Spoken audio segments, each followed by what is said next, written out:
Hola a todos, bienvenidos al Instituto Juan de Mariana. Como sabéis, un think tank liberal con sede en Madrid. Y como sabéis también, aprovecho los veranos para hacer estas pequeñas pildoritas para YouTube. El año pasado fue sobre la libertad en diferentes autores y este año va a ser sobre teorías de la justicia contemporánea. Y empezamos con el que yo creo que podemos decir que es el padre de las teorías de la justicia contemporánea, ¿no? Del que parten todos y al que todos van a responder de alguna forma, que es John Rawls. Para ello tenemos a Alejandra Salinas, que es licenciada en Ciencias Políticas y Relaciones Internacionales, doctora en Sociología por la Universidad Católica Argentina. Desde 2005 desempeña tareas de docencia, de investigación y de gestión en el ámbito universitario. Y es profesora de Filosofía Política, directora de la licenciatura en Ciencias Políticas y coordinadora de la maestría en Análisis Político en la Universidad Nacional de 3 de Febrero. Encantada, Alejandra, de tenerte aquí con nosotros y sobre todo muchísimas gracias. Muchas gracias, Irune. El placer es mío de poder compartir con ustedes estas reflexiones. Como decía ahora antes de presentarte, la idea es explorar las teorías de la justicia de diversos autores. Y empezando con John Rawls, la primera pregunta que me gustaría lanzarte, sobre todo para que entendamos de dónde parte esa teoría, es que, claro, John Rawls es un autor complicado, ¿no? Porque hay autores posteriores, ¿no? Y que lo han considerado un autor liberal y otros en absoluto, ¿no? Que creen que es un autor totalmente socialista. Entonces, la primera pregunta yo creo que es cómo podemos categorizar a Rawls, ¿no? ¿Cuál es su, no sé si corriente de pensamiento o forma de construir luego posteriormente su argumentación? Por supuesto, es una muy buena pregunta. Bueno, en primer lugar me gustaría quizás mencionar el contexto intelectual donde él escribe el libro Una teoría de la justicia, porque es importante para entender con quiénes estaba dialogando John Rawls en esa época.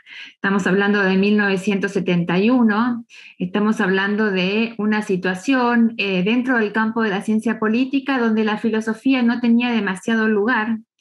Y es justamente Rawls el que inicia este regreso a consideraciones de lo que se llama filosofía política normativa o teoría normativa, es decir, acerca de contemplar cuáles son los valores y los principios que merecen ser la base de una sociedad libre.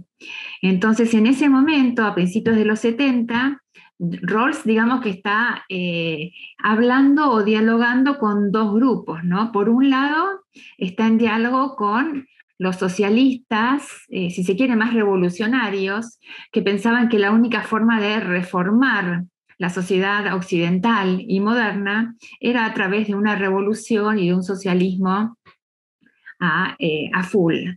Ese es un grupo de interlocutores. Por el otro lado, Rawls también está dialogando con la variante utilitarista, o si se quiere más economicista de la política, que pensaban que todo lo que interesa para que una sociedad funcione bien es el tema de la eficiencia económica y la creación de prosperidad material. Entonces Rawls se propone justamente dialogar con ellos y elaborar una nueva teoría de la justicia a partir de la cual se pudiera superar esas dos posiciones, si se quiere, más reduccionistas. Y este es el empeño que él pone en el libro, que dicho sea de paso, es hoy el libro más leído a nivel universitario en todo el mundo. Con lo cual Rawls inaugura una nueva época, la época de volver a hablar sobre valores, principios y normas en una sociedad libre. Este me parece que es como el primer aporte que él intenta hacer.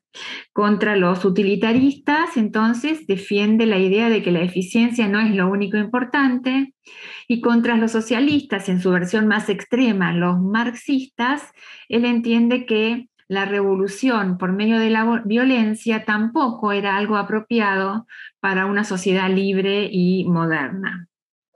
Entonces él se propone hacer en este libro un objetivo, o seguir un objetivo bastante ambicioso. El libro tiene más de 500 páginas, de a ratos se vuelve un poco engorroso leerlas porque es filosofía analítica, donde repite argumentos, donde desarrolla los argumentos al máximo detalle. Es un trabajo, por otro lado, que él empieza en los años 50 y que le va a llevar el resto de su vida, porque él luego de este libro empieza a publicar otras cosas, un poco complementando o corrigiendo lo que había expuesto en este libro. De todas formas, el que quiera entender a Rawls, me parece que tiene que leer este libro, que es la base de todo su programa de investigación. Y entonces, en este programa de investigación hay dos conceptos importantes. Uno es el de contrato, el contrato en la tradición de John Locke, de Rousseau y de Kant. El contrato social y político entendido como aquel proceso que reconoce a las personas individuales el derecho y la capacidad para darse una organización política. En esto Rawls es un individualista, ¿no? Entonces ya hay una primera diferencia con los marxistas. Él piensa que son las personas y además nos presenta una imagen de persona racional, razonable, con ánimo de organizarse y cooperar en sociedad, y con ánimo de deliberar acerca de cuáles son las bases de esa organización. Todo esto también nos presenta una visión, si se quiere, antropológica, una visión de naturaleza humana, que es muy importante porque justo en esa misma, digamos, época estaba comenzando a surgir lo que hoy se conoce como la visión más posmoderna de la política, que es una visión que no reconoce naturaleza humana y no reconoce a los individuos como los portadores de esos derechos naturales que Rawls defiende, ¿no? Entonces esto también cabe señalarlo porque es una de las primeras voces que toma distancia y, si se quiere, critica esa idea posmoderna de las personas como, digamos, simples acumulación de convenciones y no como personas con derechos naturales y con capacidad para desarrollar un plan de vida propio a la par de sus conciudadanos, ¿no? Este es un mérito de Rawls, me parece que hay que señalarlo. La construcción que hace Rawls a partir de estas ideas es una construcción, digamos, hipotética, ¿no? Él se pregunta qué pasaría si en una sociedad de hombres racionales y libres nos sentamos a deliberar sobre cuáles son los principios de justicia que todos aceptaríamos en pie de igualdad. Y es justamente, digamos, la mayor contribución del libro es el desarrollo de estos principios, ¿no? ¿Cuáles son esos principios de justicia? Y él básicamente está pensando en principios de justicia que aseguren, que reconozcan y que promuevan las libertades y los bienes individuales básicos que todo ser humano, en cuanto tal, tiene derecho a reclamar, ¿no? Entonces esta idea también inscribe a Rawls en esa escuela liberal, si se quiere, ¿no? Una escuela que dialoga, digamos, además de con el marxismo, además que de los utilitaristas, dialoga también con las versiones comunitaristas de la vida social. Las visiones que piensan que no son los individuos, sino que son las comunidades las que tienen los derechos y las prerrogativas para organizar una sociedad. Entonces Rawls en este sentido es individualista, y él insiste con que son las personas racionales las que tienen que defender esos principios, ¿no? Y entonces acá hay dos clases de bienes y de principios que él quiere defender. Por un lado están lo que él llama los bienes primarios, que son esos bienes que incluyen los derechos y las libertades civiles básicas, así como las libertades políticas, ¿no? Entonces, acá incluimos libertad de movimiento, libertad de expresión, libertad de industria, libertad para votar y para ser votado. Y estos atributos, digamos, estos bienes, son reconocidos para todas las personas en pie de igualdad. No hay nadie que tenga más derechos ni más libertades que otros. Esto es, por un lado, los bienes que él reconoce. Alejandra, perdona que te interrumpa. Por favor. Digamos, ¿cómo llegamos a argumentar que del hecho de que nos imaginemos qué principios de justicia escogeríamos de no saber cuáles son nuestras circunstancias personales al surgimiento de esos bienes que tú nos estabas mencionando, ¿no? ¿Cómo se explica ese salto o cómo argumenta ese salto, Rawls? Bueno, yo te diría que él parte del presupuesto de que los bienes sociales y las libertades son justamente atributos naturales. Él adscribe explícitamente a la teoría de los derechos naturales, digamos, como un presupuesto básico, como un punto de partida, si se quiere como un axioma, ¿no? Él no dice de dónde vienen esos derechos ni por qué son naturales, pero asume que es lo que un cuerpo de ciudadanos deliberando tomaría como legítimo y aceptable, ¿no? Entonces, a partir de esos bienes y de esas libertades, lo que él se propone es dilucidar cuáles principios asignarían los bienes y de qué forma lo harían, ¿no? Ahí es donde está el fuerte de Rawls, ponerse a pensar esos principios detrás de esta situación, como bien mencionabas, hipotética, de personas que están deliberando detrás de lo que él llama un velo de ignorancia. El velo de ignorancia, ¿qué quiere decir? Quiere decir que todos los que están en esa deliberación no saben cuál es su situación, ni al momento de deliberar, es decir, no saben si son ricos o pobres, si son talentosos o no lo son, si tienen suerte o si no la tienen, solo saben que pueden deliberar y que van a tener que elegir principios que favorezcan a todos por igual, a ricos y pobres, a talentosos y no talentosos, etcétera, ¿no? Entonces, esta es la tarea en la que él se embarca, ¿no? Tratar de dilucidar cuáles son esos principios. Ahora bien, la gente que ha leído el libro sabe entonces que esos principios para él son básicamente dos principios. El principio de la igualdad es el primer principio y el más importante en orden de jerarquía. Una de las mejores cosas que he hecho ha sido la de crear junto con otros amigos el Instituto Juan de Mariana. En estos años hemos defendido la libertad sin excepciones, con valentía y con la voluntad de acoger a todos los amigos de la libertad. Nosotros no aceptamos dinero público porque no queremos depender de los políticos, de modo que te animo a que te sumes y te hagas miembro del Instituto Juan de Mariana. Y este principio simplemente reconoce que cada persona tiene el derecho a la más extensa, sistema o rango de libertades iguales, que sean compatibles con las libertades iguales de las otras personas. Entonces acá hablamos del principio de la libertad y de la igual libertad. Luego él imagina también un segundo principio que tiene que ver con la manera en que las personas aceptarían las desigualdades propias que observamos en cualquier sociedad humana.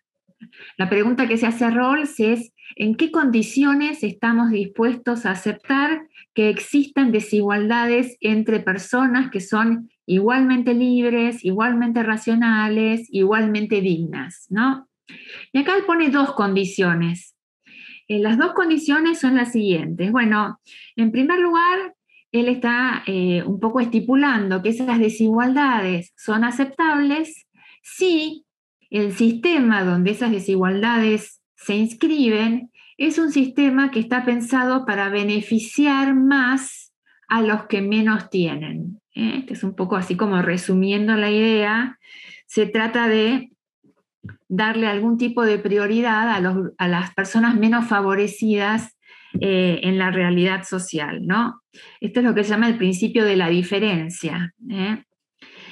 Y en segundo lugar, lo que especifica este principio es que esos beneficios otorgados a los menos aventajados se van a dar siempre que haya una condición de justa igualdad de oportunidades. Entonces, este principio de ayudar a los menos aventajados opera en un doble sentido.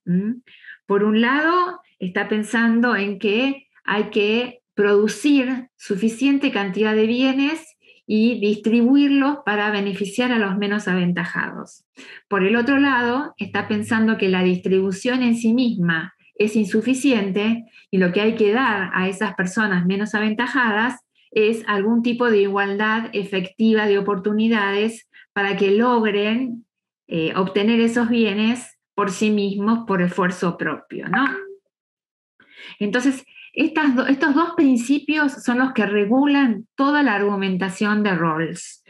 ¿Por qué? Porque él tiene que ponderar o sopesar cuál es la importancia de los principios y cuáles son las reglas de prioridades que hay que seguir a la hora de poner en práctica esos principios, ¿no? Y entonces yo diría que las reglas que él pone son tan importantes como los principios que él enuncia. Y esas reglas son las siguientes, ¿no? En primer lugar, la regla de que las libertades solo pueden restringirse en aras de una mayor libertad. Acá, digamos, esta frase lo coloca Rawls en la escuela, si se quiere, más liberal clásica, de completo reconocimiento de la prioridad de la libertad individual. ¿Sí? Y eso, Alejandra, ¿cómo se podría materializar en un ejemplo práctico, ¿no? De choque de principios? Bueno, todavía no llegamos al choque, pero digamos, okay. la idea, perdona. Ahora voy a eso, pero la idea de que la libertad básica solo se puede restringir por más libertad, digamos, supongo yo que tiene que ver con el tema de ciertas disposiciones o ciertas políticas públicas que a veces restringen libertades, pero en aras de otros argumentos, en aras de una mayor salud, para ir a los casos actuales, ¿no? En tiempos de pandemia, o se restringen las libertades para asegurar cierta estabilidad política o cierta estabilidad económica. Por ejemplo, por lo menos en la Argentina tenemos el caso de los precios máximos que se imponen para evitar que suba la inflación. Esa es una restricción de una libertad básica, pero que no logra como objetivo una mayor libertad, sino simplemente otro objetivo que es digamos, evitar la inflación, ¿no? Entonces, para Rawls, esos serían objetivos ilegítimos. Uh-huh. Y entonces, lo que él también señala es que las libertades civiles, es decir, la de industria, la libertad de expresión, la libertad de movimiento, nunca deben ser sacrificadas en aras de la libertad política. O sea, acá está poniendo una jerarquía de libertades. Y con esto, digamos, el liberalismo clásico está muy cómodo porque no son otros los elementos que han defendido tradicionalmente los liberales, ¿verdad? Que las libertades políticas son instrumentos al servicio de las libertades civiles, ¿sí? Y por lo tanto tienen un carácter de medio respecto de un fin. Y nunca un medio puede ser más importante que un fin, ¿no? Eso es un poco la argumentación de Rawls respecto del primer principio, ¿no? Ahora, el segundo principio tiene también reglas y son interesantes las reglas estas porque lo que él nos está diciendo es que la idea de esta diferencia a favor de los menos aventajados tendría cierta prioridad sobre los criterios de eficiencia. Acá sí, como decíamos antes, podrían empezar los problemas con una postura liberal clásica o más libertaria, ¿no?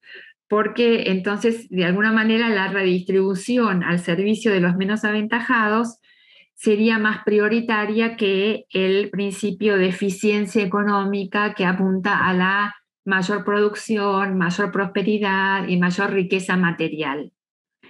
Esto, como una nota al pie de página, yo lo señalo porque Rawls tiene esta predisposición, si se quiere, hacia una especie de austeridad, bastante puritana, ¿no? Una austeridad que desconfía del exceso de los bienes materiales, del exceso de acumulación.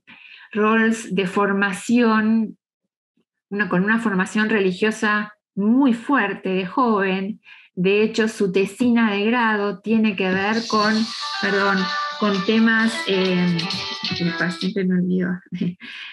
Su formación de grado tiene que ver con estos temas de religión. Entonces, en este libro no afloran demasiado explícitamente esas cuestiones, excepto en esta regla de prioridad que coloca en segundo lugar el tema material respecto de la ventaja social, ¿no? Entonces, ese sería también quizás un principio a discutir.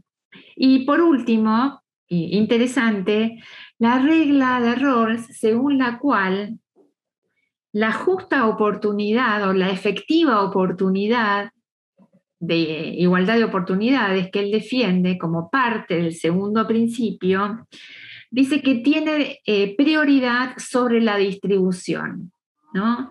Esto es interesante porque acá sí sale la beta kantiana que sobrevuela gran parte de la obra de Rawls y que, en mi opinión, apunta a esta idea de que son los individuos por sí mismos quienes merecen esas oportunidades para poder llevar adelante su plan de vida y poder prosperar por sí mismos, ¿eh?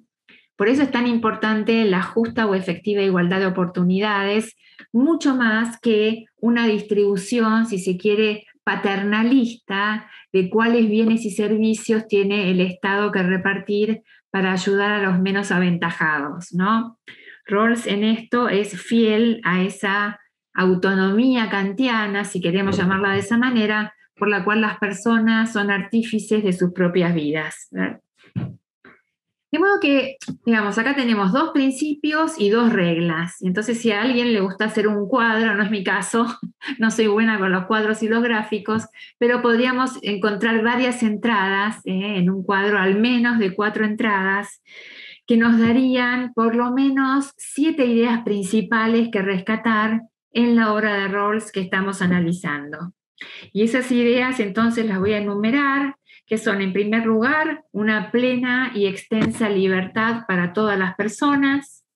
En segundo lugar, la disposición a ayudar a los menos aventajados.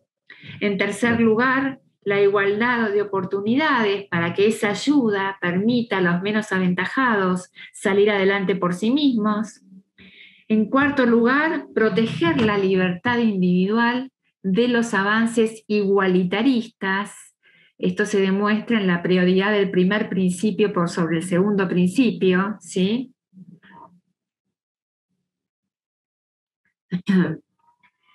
En quinto lugar, proteger las libertades civiles de las decisiones políticas y las acciones políticas. En sexto lugar, preferir la redistribución a la mayor prosperidad económica. Ya mencioné esto como un rasgo de austeridad en Rawls, que recorre toda su obra. Perdón. Y en quinto lugar, y por último lugar, preferir otorgar oportunidades antes que redistribuir. Perdón. Esto sería como una agenda rawlsiana.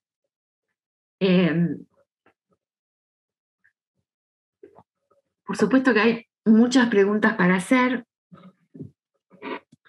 No sé si ustedes tienen alguna en mente en particular que yo pueda contestar.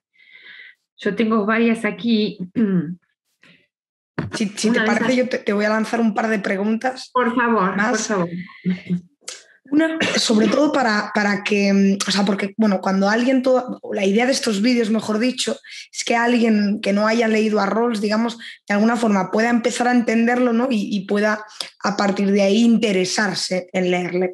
Entonces, hay varios conceptos que quizás sería interesante que nos pudieses contar. Sí.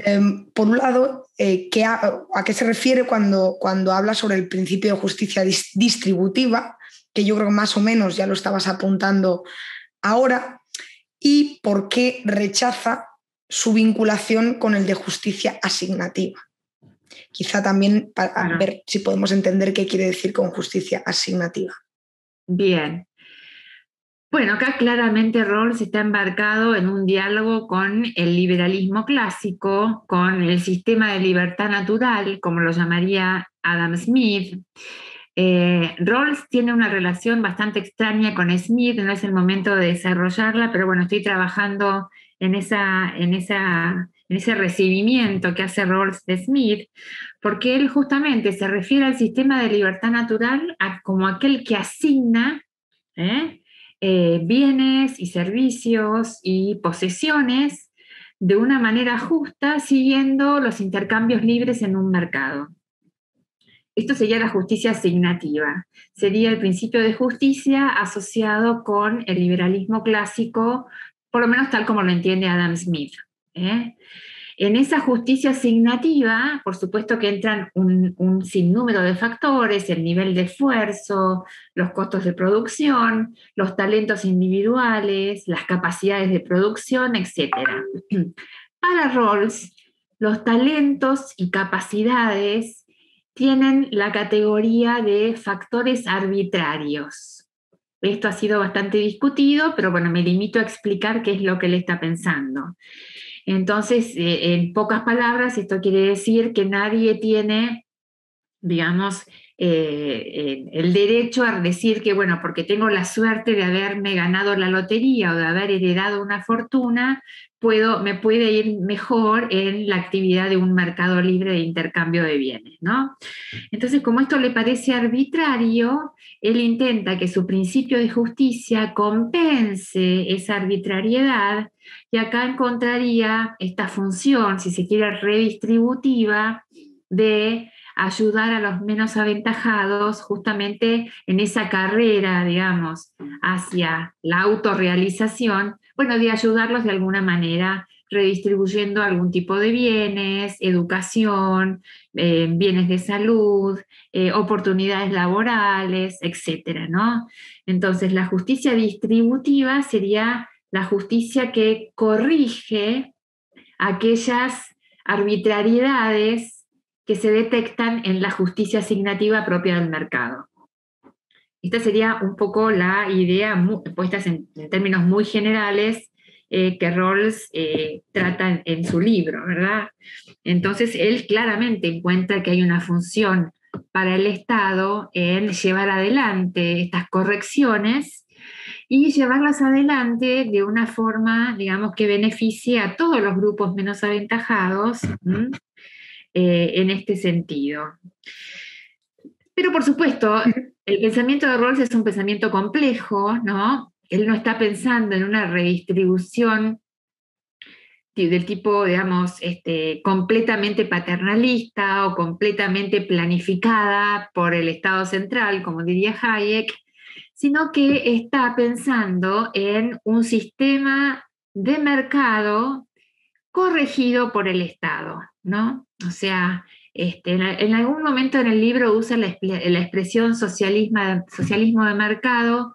Me parece que es una expresión poco feliz en cuanto a los términos que él elige, pero si profundizamos en el sentido que él le quiere dar a esa expresión, creo que se está refiriendo a esto, ¿no? Un mercado que opere de acuerdo a las reglas de la oferta y demanda y a las reglas de un mercado libre, pero corregido en sus resultados hacia una oportunidad más efectiva para los menos aventajados y hacia bienes y servicios distribuidos de una forma más ecuánime, ¿no? Creo que esto es lo que él está teniendo en mente. Por eso hay autores liberales, estoy pensando por ejemplo en el caso de Loren Lomaski, que piensa que el sistema de Rawls es más liberal de lo que se suele suponer, porque él sigue respetando la actividad de mercado, solo que intenta corregirla. Es decir, no pretende intervenirla o regularla, como pretenden los socialismos más clásicos, sino que pretende, podemos decirlo con otras palabras, en aprovecharse de ese sistema que efectivamente produce riqueza, que produce bienestar, que produce progreso, y aprovecharse de esos resultados para equiparar las condiciones para ciertos grupos menos aventajados, ¿no? Esto me parece que es la intención, por lo menos la que a mi juicio sobrevuela todo el libro. Y vuelvo con la idea de que esto además para Rawls no estaría tan mal, no sería tan indeseable, porque él sí tiene esa posición de base, de austeridad y de crítica, si se quiere, a la excesiva acumulación capitalista que es propia de las sociedades de mercado y sobre todo de la economía global, ¿no? Esto entonces no le parece mal a Rawls sacarle un poco de acumulación a esos grupos más beneficiados y repartirla entre los menos beneficiados, ¿no? Esto sería lo que él está un poco apuntando a hacer con estas prioridades y con estos principios de justicia, ¿no? Sí. Entonces, esta sería, digamos... Sí. No, nada, perdona que te interrumpa. Te iba a decir no, que sí. Que si te parecía, para terminar, como última pregunta, que en realidad es una extensión de esta pregunta que te había realizado, quizá poder ponernos ejemplos de qué tipo de arreglos institucionales apoyaba explícitamente Rawls, ¿no? O podría apoyar en base, digamos, a su teoría de la justicia, ¿no? Pues ya sea niveles de impuestos altos o bajos, cierto tipo de check and balances, este tipo de cuestiones. Claro. Bueno, mira, Rawls, igual que Nozick, ¿no? Y que muchos filósofos políticos, ellos se mueven en el nivel de los principios abstractos, ¿no? De la mirada normativa que estipula cuáles son los valores y principios y le dedican un menor espacio a los arreglos institucionales y a las pautas de políticas públicas. Yo creo que Rawls está pensando en algún tipo de esto lo desarrollan otros libros más adelante, donde se ve que alguien le señaló ese déficit y él está pensando en algún sistema de lo que él llama una democracia de pequeños propietarios. No hubo tiempo hoy para hablar del tema de la propiedad en Rawls, pero justamente él, entre las libertades básicas, él reconoce el derecho a la propiedad personal, pero no reconoce el derecho a la propiedad de los medios de producción. Este es un dato irrelevante que da para toda una charla aparte, porque claramente es un problema en términos de las preocupaciones de los liberales clásicos, ¿no es cierto? Porque sabemos que solo en la medida que las personas puedan hacerse propietarias de esos medios de producción, darán lugar a un sistema de mayor productividad, mayor inversión, mayor capitalización y por lo tanto mayor creación de riqueza y de oportunidades de empleo. Esta es una omisión que hace Rawls. Habría que rastrear como algún futuro tema de investigación de dónde viene este resabio, si se quiere, de los medios de producción, en contra de los medios de producción. Rawls por mucho tiempo en sus clases, en sus lecciones de Harvard, dictó a Marx, quizás pueda ser un resabio marxista.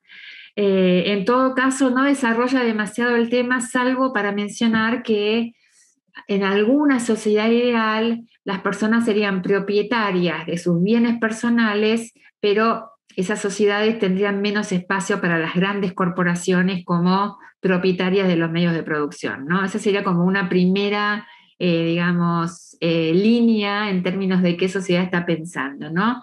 Después creo que claramente él está a favor de impuestos progresivos, impuestos a la herencia, y todo tipo de impuestos que logren justamente disminuir la acumulación capitalista y poder financiar o redistribuir un Estado más justo en sus propios términos, ¿no?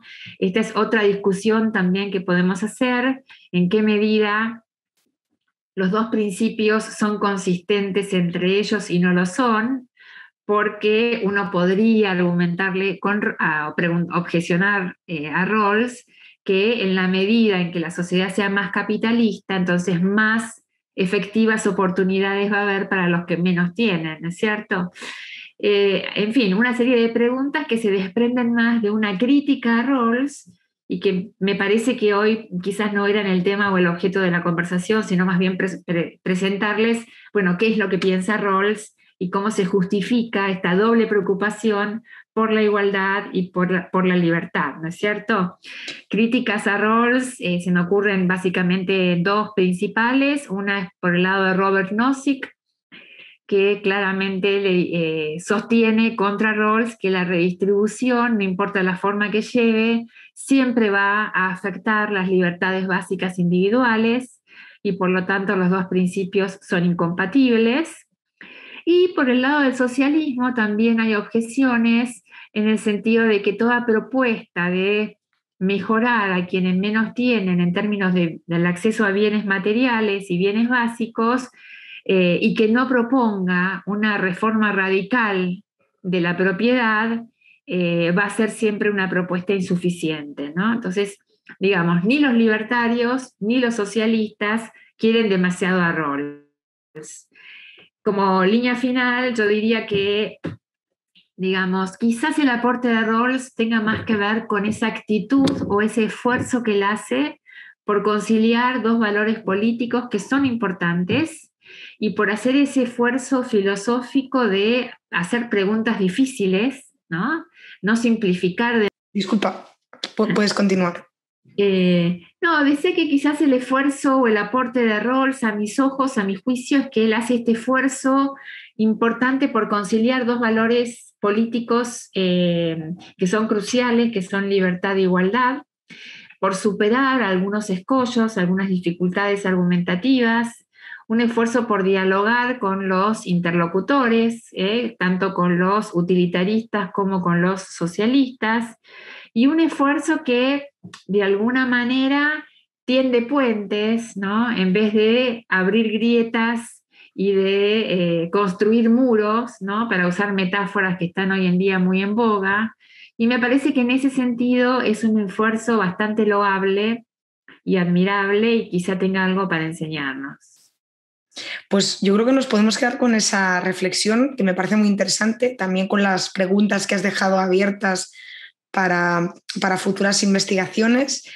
Y nada más, Alejandra, solo agradecerte esta tertulia, ha sido realmente interesante, creo que ha sido muy didáctica y espero que a todos los que nos escuchen les resulte tan interesante como a mí. Bueno, muchísimas gracias, Idune, muchas gracias a todos y bueno, esperemos reencontrarnos pronto.